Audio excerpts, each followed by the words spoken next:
Ya, la lesión del nervio radial produce. Eso sí, sí lo pueden decir, ¿no?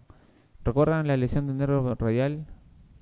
¿Cuál produciría? ¿La A, la B, la C, la, la D, ¿no? La D.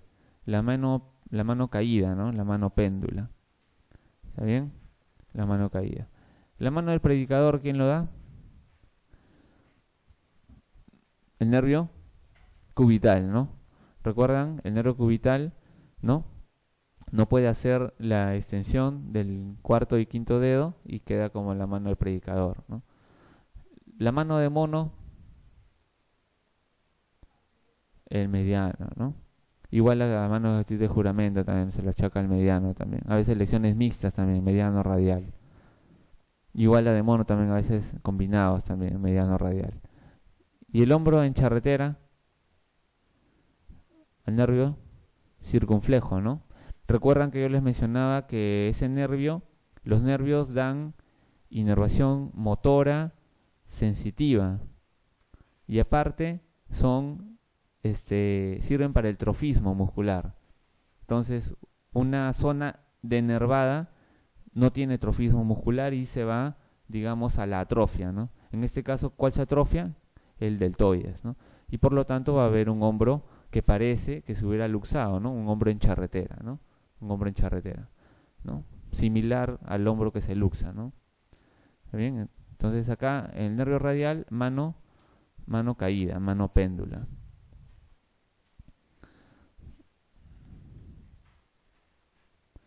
Ya. Y aquí está el otro, ¿no? El nervio circunflejo, ¿qué lesión es? Hombro en charretera, ¿no? Ya está. Ya. Y acá la lesión del nervio mediano, ¿cuál sería? ¿Cuál sería? La E, ¿no? ¿Está bien? La E.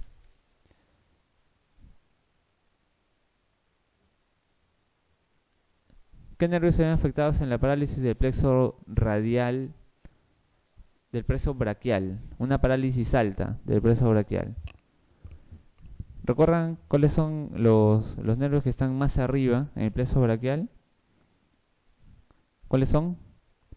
El circunflejo y el músculo cutáneo. El músculo cutáneo que viene, digamos, de atrás hacia adelante, ¿no?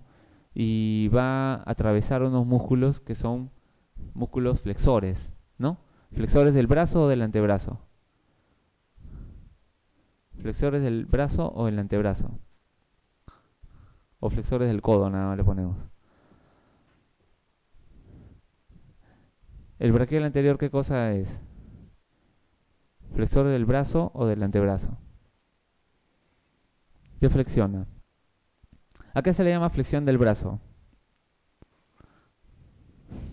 Ya les agarré ya. Flexión de la muñeca. ¿Cuáles son los flexores de la muñeca? ¿Quiénes hacen esto? ¿Y quiénes hacen esto de acá?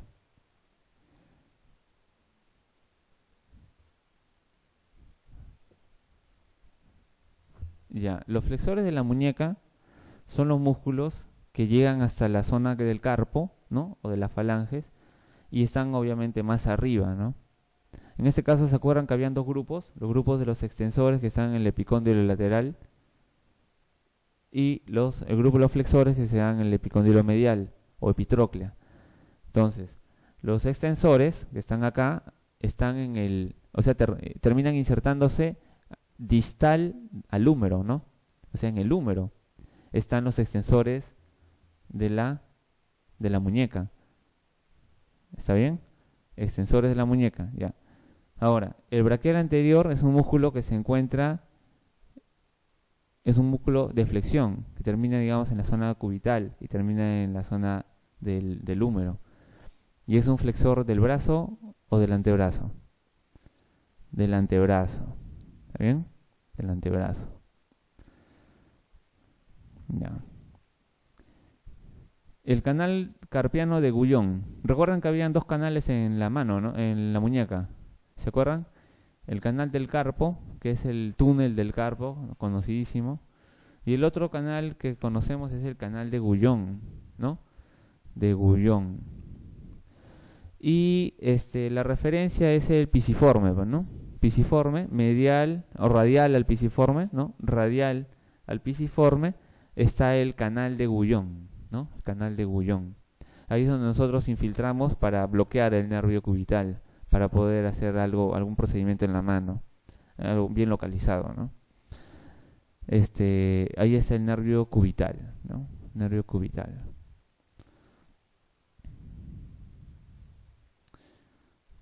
Ya. ¿Cuál de las siguientes afirmaciones es falsa en relación a la epifisiolisis de la cabeza femoral? ¿Recuerdan la epifisiolisis de la cabeza femoral? ¿Recuerdan cómo era? ¿En qué se diferenciaba del pertes? Acá no hay esos plumoncitos, ¿no? Como habían en el PowerPoint. Ya bueno. ¿Qué se diferenciaba el pertes de la epifisiolisis? En dos cosas principalmente, ¿no? Para que se acuerden. Pero eso sí, acuérdense, por favor.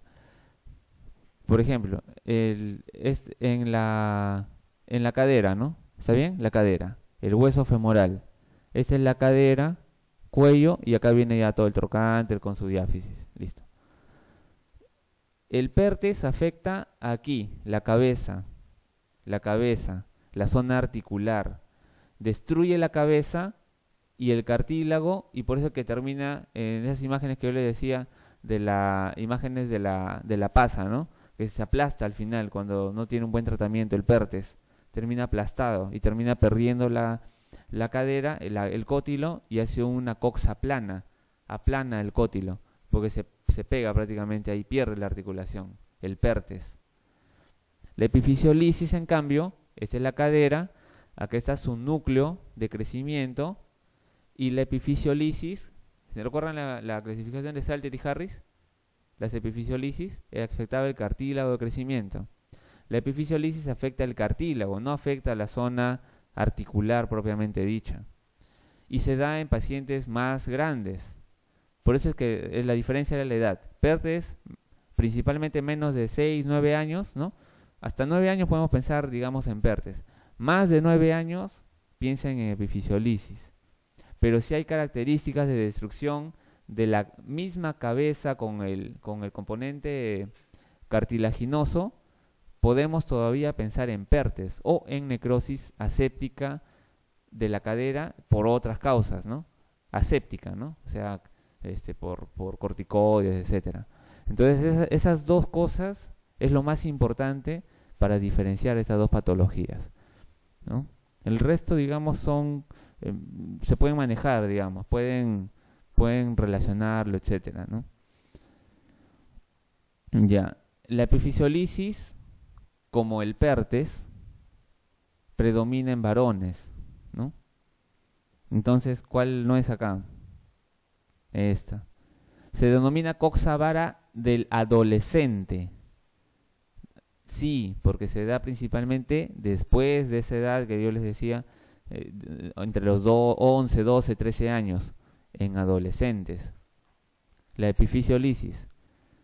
La mayoría de los casos son bilaterales. Sí, también se dan, la mayoría son bilaterales.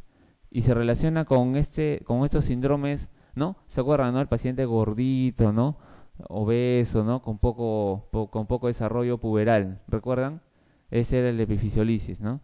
Entonces se relaciona con este síndrome adiposo genital de Froelich, sí. Es uno de los, digamos, de las patologías que se pueden asociar. Entonces, predomina en mujeres adolescentes, no, en varones, ¿no? Listo, esas dos cosas al menos acuérdense de los... y se relacionan con factores autoinmunitarios también. También, ¿ya? Entonces esas dos cosas acuérdense para que diferencien el pertes de una epifisiolisis, ¿no? Entonces ya no se pueden olvidar. Ya les dijo acá también la respuesta. ¿Cuál es el desplazamiento más frecuente? Epifisiolisis. Coxa vara del adolescente. ¿Cuál es el que predomina acá? ¿El varo o el valgo? El varo, ya tienen 4 varos tienen. ¿Hacia dónde se va? Sí les dije también, ¿hacia dónde se va en este caso? ¿Hacia adelante, hacia atrás o se impacta? Se desplaza, ¿no? Entonces no se va a impactar, ya. ¿Se va hacia adelante o se va hacia atrás? ¿Mm? Se va hacia atrás, muy bien, hacia atrás. Se va hacia atrás. Acá hay dos, ¿no? Entonces ya pueden marcar cualquiera de las dos. Yo sigo abriendo en internet. Cualquiera de las dos, ¿ya?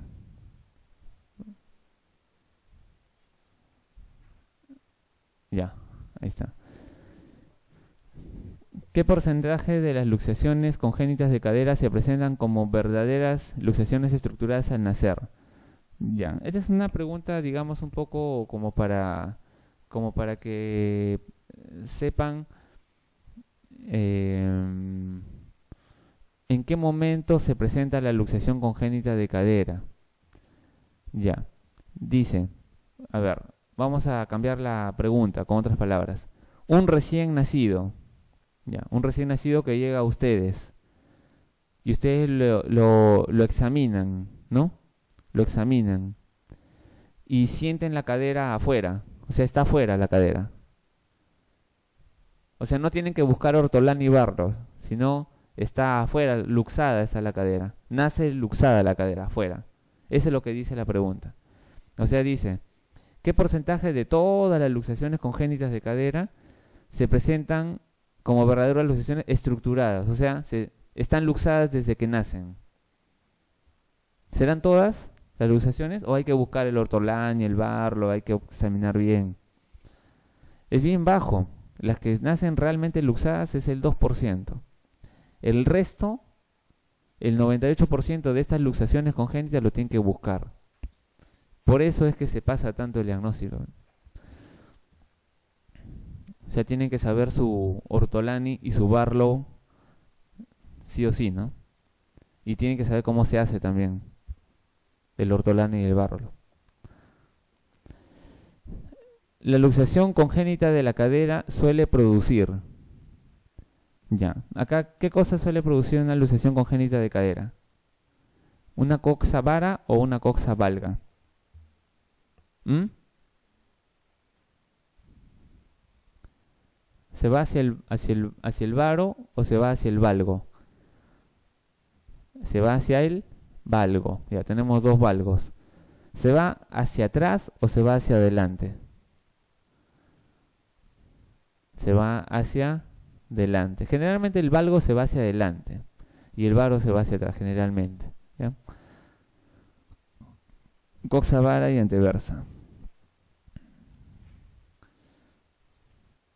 Ya. Acá nos dan otra pregunta. Nos dicen, ¿qué signo exploratorio de la cadera del recién nacido, de ser positivo, indica un mayor grado de inestabilidad? Ya. Bueno, tenemos el ortolán y el barlo. ¿Cuál de los dos indica mayor inestabilidad? ¿El ortolani o el barlo? Es el ortolani. ¿Por qué? Ya vamos acá con la explicación. El ortolani, acuérdense, ¿no? Ortolani abren la cadera y el barlow cierran la cadera para fines prácticos, ¿no? Abren la cadera con el ortolani y cierran con el barlow. ¿Con quién van a luxar? ¿Con el ortolani o con el barlow? ¿Con el barlow o con el ortolani? Con el ortolani se luxa porque yo voy a sacar la caderita con mi dedo hacia afuera, ¿no? Voy a sacarla. Flexiono y saco, ¿no? Y con el barlow lo que hago es reduzco y extiendo, ¿no? Trato de extender y reduzco y mantengo reducido, ¿no? ¿Está bien? Entonces, cuando yo quiero luxar, lo saco hacia atrás, ¿no? O lo jalo hacia adelante, lo luxo, ¿no? Lo saco hacia atrás o hacia adelante, el ortolani. Entonces, con el ortolani yo puedo evidenciar el mayor grado de inestabilidad. ¿Ya? Ortolani. Listo. La maniobra de Barlow consiste en, ya, ¿cómo sería la maniobra de Barlow? Sería, reducir, ¿no? Si yo reduzco, ¿qué tengo que hacer? Extiendo la cadera, o sea, jalo los miembros inferiores con mi dedo en la zona articular. ¿Y qué cosa hago? ¿Abducción o aducción? Aducción, ¿no? Entonces una extensión y aducción. ¿Y el ortolani cómo sería? Flexión y rotación externa o abducción. Abducción, ¿no? ¿Está bien? Rotación externa es rotar simplemente la cadera, ¿no? En este caso abrimos, ¿no? Abducimos. Flexión y abducción. Este de acá. Ya. ¿Qué prueba diagnóstica se utiliza de utilidad, ¿qué prueba diagnóstica se considera de utilidad en el diagnóstico precoz de la luxación congénita de cadera? También lo discutimos, ¿recuerdan? ¿Hasta qué edad tomo la ecografía? Y a partir de qué edad prefiero la radiografía. ¿Recuerdan el corte más o menos? Yo les di una clave para que se acuerden también. Más o menos la edad que empieza a sentarse, ya tiene digamos, los núcleos ya formados en la cadera, ¿no? Después del medio año, más o menos después de los 6 meses, preferimos la radiografía. Y antes de eso, preferimos la ecografía. Entonces, si queremos hacer un diagnóstico precoz, ¿qué le vamos a tomar? ¿Qué le vamos a tomar? Una ecografía, ¿no? Una ecografía. Precoz, ¿no? O sea, de inicio. Ya. Ya. ¿Qué porcentaje de éxitos consigue el diagnóstico y tratamiento precoz de la luxación congénita de la cadera? O sea, si ese niñito se le sale la cadera, se le sale y lo tratan. Ahora ya. ¿Luxación congénita de la cadera es igual a PERTES? ¿Sí o no?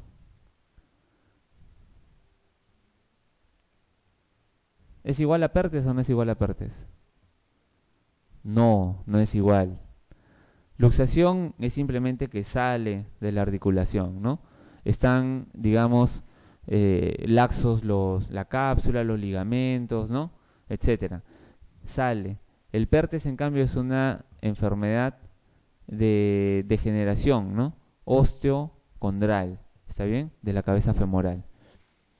Ya, y ahora, ¿qué porcentaje de éxito se consiguen? Ya, yo diagnostico, tiene 2 meses, lo diagnostiqué. Se luxa la cadera y se empieza el tratamiento con yesos, ¿no? ¿Han visto esos yesitos, no? Les ponen al niño así, ¿no? En posiciones, ¿no? La posición humana 1, 2, 3, ¿no? Por fases. Y después, ¿cuántos de ellos recuperan la fortaleza de la cadera y pueden seguir su vida sin problemas? 1%, 50%, 10%, 100%, 95%. 95% de éxitos. Entonces, hay que diagnosticar a tiempo y poder hacer, digamos, el tratamiento rápido, ¿no? Ya. Entonces, como ya sabemos diferenciar una luxación congénita de cadera, una enfermedad de PERTES y una epifisiolisis, que son las tres que si vienen son esas, ¿no? Son esas de ahí. Ahora vamos con el signo radiológico, que no es característico de una luxación congénita de cadera. Si estamos hablando que la luxación es que la cadera sale de su sitio, ¿qué no vamos a encontrar en la radiografía? ¿Podemos encontrar migración proximal y lateral del cuello femoral? Es el cuello, ¿no? El cuello ha migrado y se ha hecho lateral en una luxación. Sí, ¿no? Sí, ¿por qué? Porque trata de acomodarse a la luxación, ¿no? Trata de acomodarse a esa cadera luxada, el cuello se trata de acomodar. Entonces se va hacia proximal y se va hacia lateral, o sea, sube, asciende y se va hacia afuera, ¿no? Porque sale la cadera. ¿Podemos encontrar osificación precoz de la cabeza femoral? No. ¿Por qué? El continente y el contenido de la cadera permiten que el núcleo de osificación femoral crezca o se haga fuerte. Entonces, si es que no hay este estímulo de continente y contenido, prácticamente no se desarrolla el núcleo de osificación de la cabeza femoral. Entonces, lo que no se va a encontrar es más bien esto de acá, el núcleo de osificación. Sí vamos a encontrar un cótilo displásico, porque la cadera sale y lesiona el cótilo, ¿no? Y lo va a verticalizar, ¿no? ¿Y dónde encontrábamos esto también? ¿Dónde encontrábamos esto del cótilo coxa plana que yo les decía? En el pertes, ¿no? Pero ya saben diferenciar una luxación congénita y un pertes. Entonces, hay signos ya aparte, ¿no? Que hay que buscar en la cabeza femoral y hay que buscar, digamos, cómo está en este caso la cabeza femoral de la luxación para diferenciarlo del pertes, ¿no? Entonces ya pueden, cuando vean plano y verticalizado, no se mandan de frente a luxación y no se mandan de frente a pertes, analizan la pregunta. No me fui. Allá. ¿Falso acetábulo situado encima de lo normal? Sí. Inclusive hay mujeres, ¿no? Ya que vienen ya con hijos, etcétera, ¿no? Que se han acostumbrado, digamos, a tener una marcha peculiar y vienen con un nuevo cótilo, un nuevo neoacetábulo encima del acetábulo normal. Y estas pacientes tienen ese acetábulo encima, ¿no? Encima y ya prácticamente y se forma y la cabeza femoral se mete en ese neoacetábulo y forma, digamos, la nueva articulación, ¿no? Entonces acá lo que no es característico es una osificación precoz de la cabeza. Ya, esto no es. Ya. El tratamiento más indicado en un recién nacido al que se le detecta una cadera luxable. Ya. El niño tiene una cadera que se luxa, se está luxando la cadera. Entonces, ¿qué cosa le pongo? ¿Qué cosa le pongo? Le pongo una ortesis en flexión y abducción, le pongo una tracción continua, le hago una reducción cerrada bajo anestesia, le abro la cadera para reducirla o se le hace una osteotomía innominada. Ahorita vamos a explicar qué significa cada una de ellas. A ver, un recién nacido, ¿no? Recién nacido. Primer mes, se diagnostica luxación congénita de cadera. Le pongo una ortesis. Una ortesis es un aparato externo que se coloca para poder ayudar a mejorar un movimiento o una posición. En este caso, una posición. En flexión, ¿no? Flexión de la cadera y abducción. O sea, con las piernitas, digamos, como un sapito, ¿no? Eso es lo que nos dice acá. Tracción continua es generar algún elemento que jale los miembros inferiores para mantener reducidas las caderas.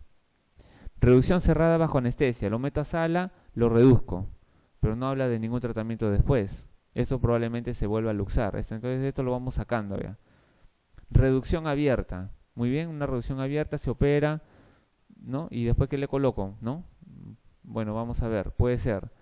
Y una osteotomía innominada también le llaman la osteotomía de Salter, que es una, digamos, de manera práctica, en el acetábulo se hace una osteotomía encima del acetábulo, ¿no? La osteotomía de Salter. Y se coloca un injerto para bajar el acetábulo, ¿no? Esto se hace cuando ya digamos, cuando ya tiene mucho tiempo, para bajar ese neoacetábulo a una posición, digamos, adecuada. Eso es en pacientes muy, muy grandes ya. Esto no. Y las reducciones abiertas también se dan en pacientes muy grandes. Cuando son recién nacidos, la ortesis en flexión abducción, ¿no?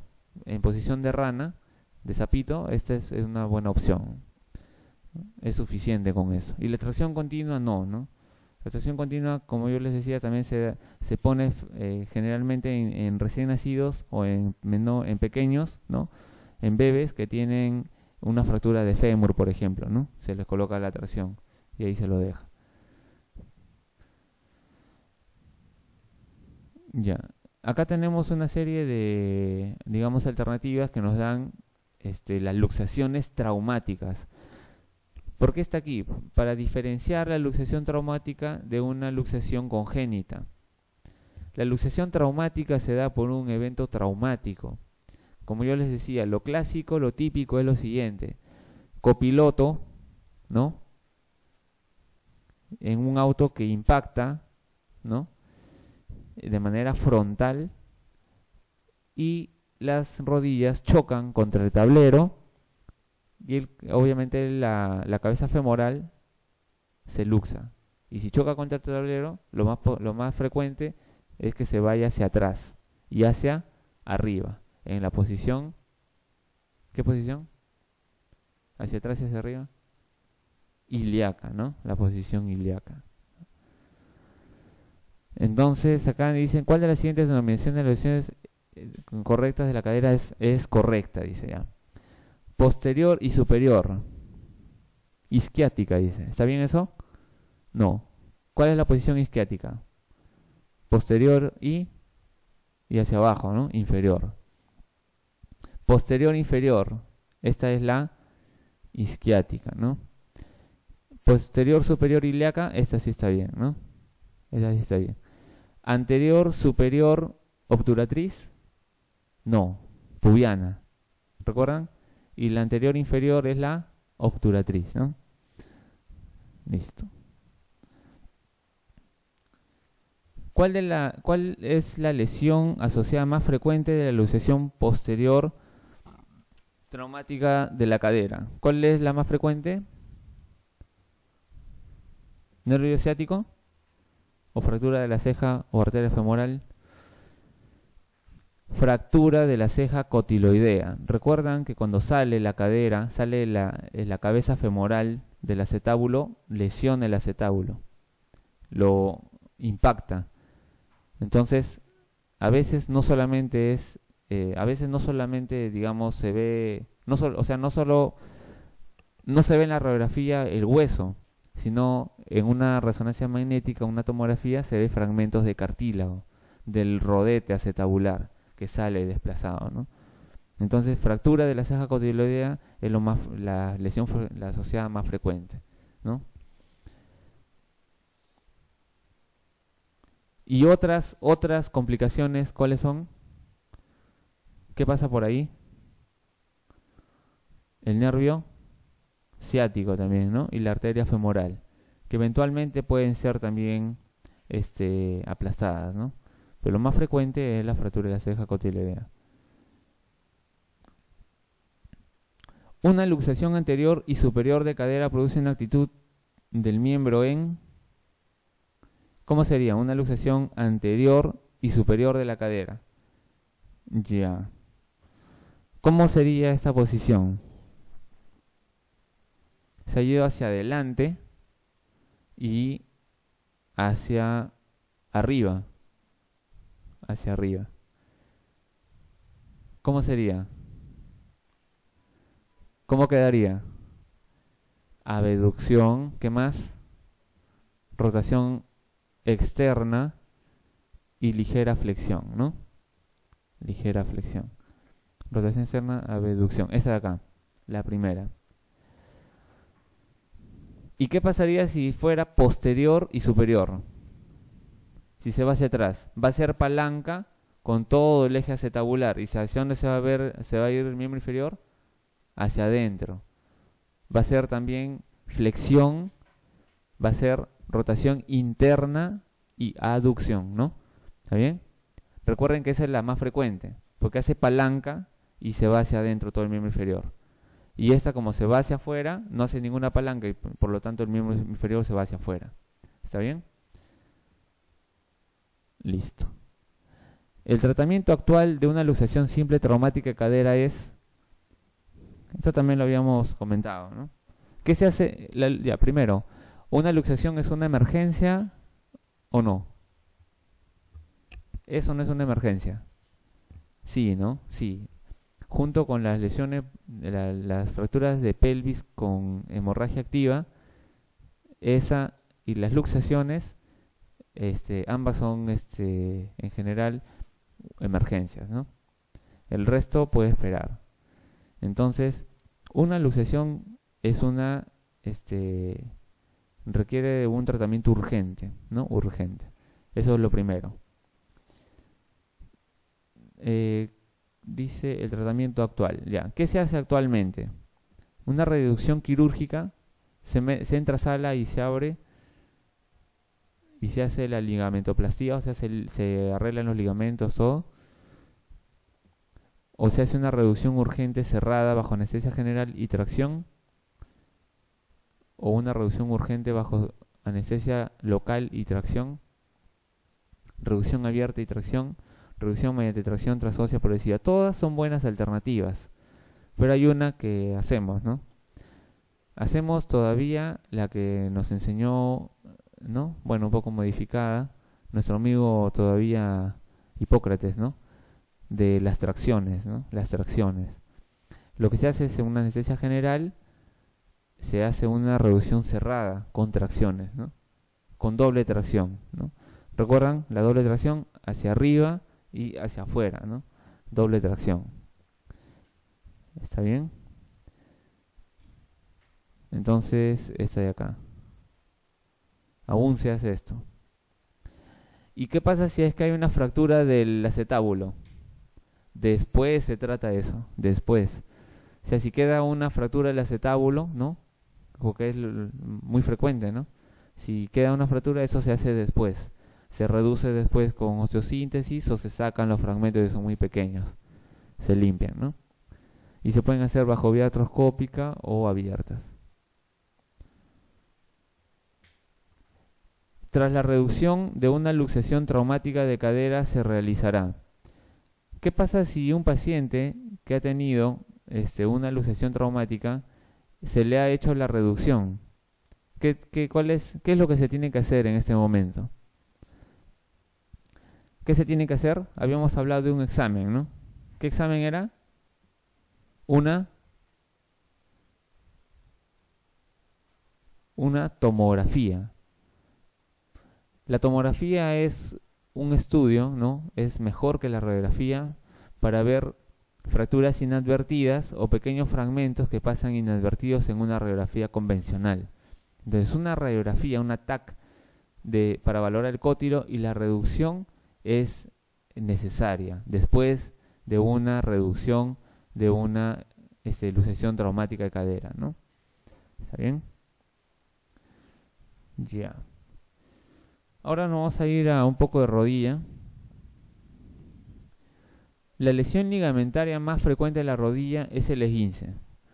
Recuerdan que la rodilla tiene 4 ligamentos, los más famosos, ¿no? Los más famosos. Los ligamentos que están a los costados y los que están al medio en forma de una X, ¿no? Los ligamentos que están a los costados, el ligamento lateral interno o lateral medial, el que está afuera, ligamento lateral externo o ligamento lateral, y el cruzado anterior, el cruzado posterior al medio, en forma de X. Ya.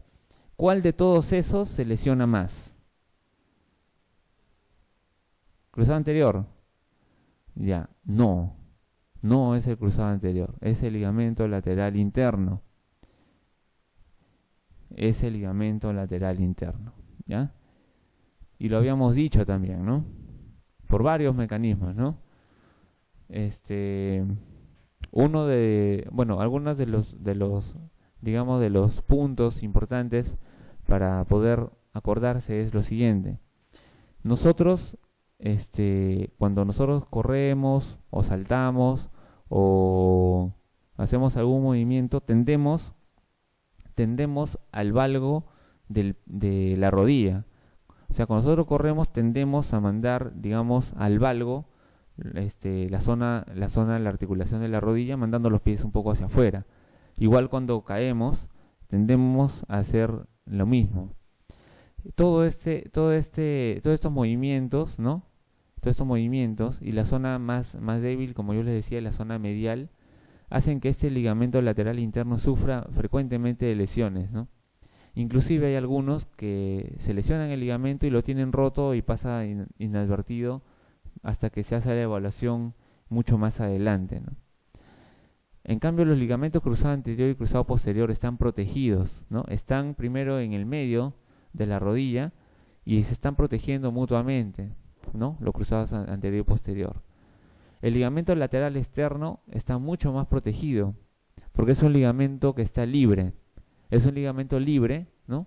Que no está pegado a la zona articular de la rodilla, sino que está afuera y obviamente tiene mucho más desplazamientos. Entonces, el que más frecuentemente se lesiona es el ligamento lateral interno. La prueba más específica para evaluar un esguince de este ligamento, ¿qué test es? Lachman, varo en flexión de 30 grados, valgo en flexión de 30 grados, varo en extensión o valgo en extensión. ¿Cuál sería la prueba más específica para evaluar un esguince aquí?